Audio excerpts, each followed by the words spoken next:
बिस्मिल्लाहिर्रहमानिर्रहीम। अस्सलाम वालेकुम दोस्तों, कैसे हैं आप सब लोग? इंशाल्लाह उम्मीद है सब ठीक होंगे, खैरियत से होंगे।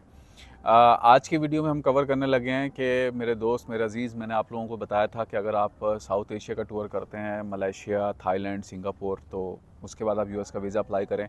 तो मैं आपको पर्सनल एक्सपीरियंस की बुनियाद पे, मेरा अब जाहिर सी बात है, जब मैं बातें करता हूँ, मैं लोगों को मशवरा देता हूँ, लोग फिर उन एक्सपीरियंस से गुजरते हैं और मैं ट्राई करता हूँ कि जो उनका फ़ीडबैक है उस चीज़ों को आप लोगों तक पहुँचा दूँ। लेकिन प्राइवेसी की वजह से मैं एग्जैक्टली चीज़ें कोट नहीं करता, लेकिन एक समरी के तौर पे आप लोगों को बताता हूँ। बट वो सारी की सारी बातें एक्सपीरियंस एंड टेस्टेड होती हैं। तो इसलिए मैं आप लोगों को ये बताने लगा हूँ कि अगर जो मैंने आप लोगों को बात की थी वो कितनी हद तक ठीक है, आप इन मुल्कों के विज़िट करके अगर यूएस एम्बेसी जाते हैं, क्या वो इसको ट्रैवल हिस्ट्री कंसिडर करते हैं और आपसे वो क्या पोटेंशियल सवाल करते हैं वहाँ पे। तो अगर आप लोगों ने चैनल को सब्सक्राइब नहीं किया तो प्लीज़ सब्सक्राइब करें, वीडियो को लाइक करें। चैनल पे काफ़ी सारी चीज़ें हैं, आप उनको एक्सप्लोर किया करें ताकि आप लोगों को बेनिफिट मिल सके। और जो आप लोगों को कोई इन्फॉर्मेशन वगैरह चाहिए होती है वो आप मुझसे इंटरेक्ट करें ताकि मैं उससे रिलेटेड आप लोगों के जवाब दे सकूँ। तो अब चलते हैं अपनी वीडियो में।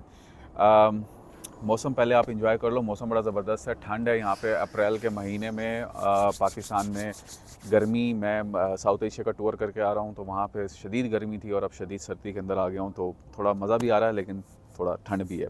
अच्छा, तो मेरे दोस्तों, बात ये है कि मैंने आपको जो बात की ट्रैवल हिस्ट्री की, वो 110% वैलिड है। वीज़ा ऑफिसर उसको ट्रैवल हिस्ट्री काउंट करता है।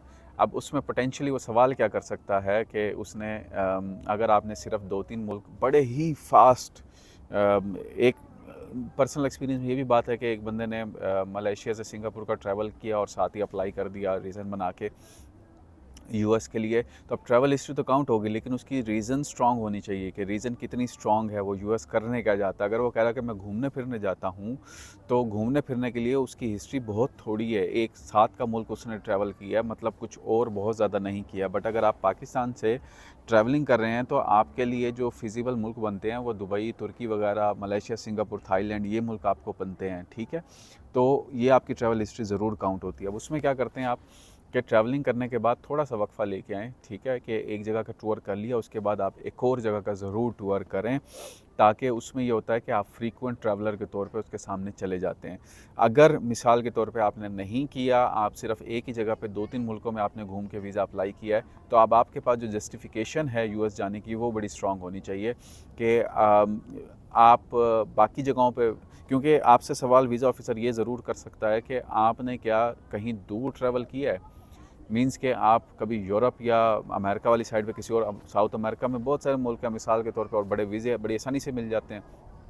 मेक्सिको है, ब्राज़ील साउथ अमेरिका में आता है, चिली आता है और इसके अलावा कैरेबियन आइलैंड्स हैं, अक्सर जगहों पे पाकिस्तानियों को ऑन अराइवल भी है।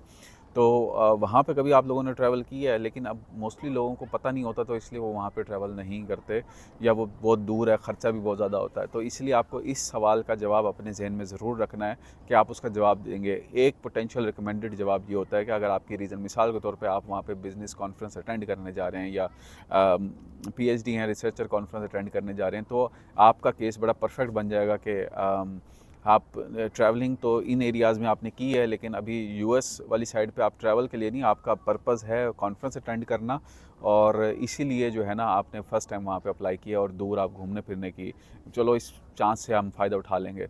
अब उसमें होता क्या है कि मेन मकसद समझ लीजिए कि मकसद ये है कि ट्रैवल हिस्ट्री ये प्रूव करती है कि आप एक लॉ अबाइडिंग सिटीज़न हैं, आप उस मुल्क के रूल्स वायलेट नहीं करेंगे।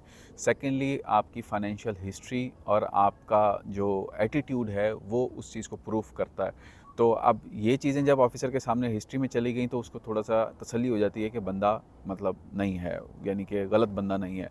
अब रह गई बात सिर्फ कि बंदा आया उस मुल्क से बाहर वापस आएगा कि नहीं आएगा। तो उसके लिए मैंने आपको बताया कि आपका रीज़न बड़ा वैलिड होना चाहिए। अगर आप घूमने फिरने की रीज़निंग दे रहे हैं तो आपको थोड़ा सा जो है ना मल्टीपल रीजन्स के अंदर, मेरा तो आपको मशवरा रहेगा कि आप ट्रैवलिंग कर लें। मिसाल के तौर पे अगर आप यहाँ से सिंगापुर, थाईलैंड, मलेशिया वगैरह घूम आए हैं तो आप एक आधा तुर्की का चक्कर लगा लें, तुर्की का वीज़ा बड़ा आसानी से मिल जाता है। अज़रबैजान का लगा लें, ये यूरोप के नज़दीक, मतलब तो ये आपकी बड़ी स्ट्रॉन्ग हिस्ट्री बन जाएगी और आपको इंशाल्लाह वीज़ा ज़रूर मिलेगा।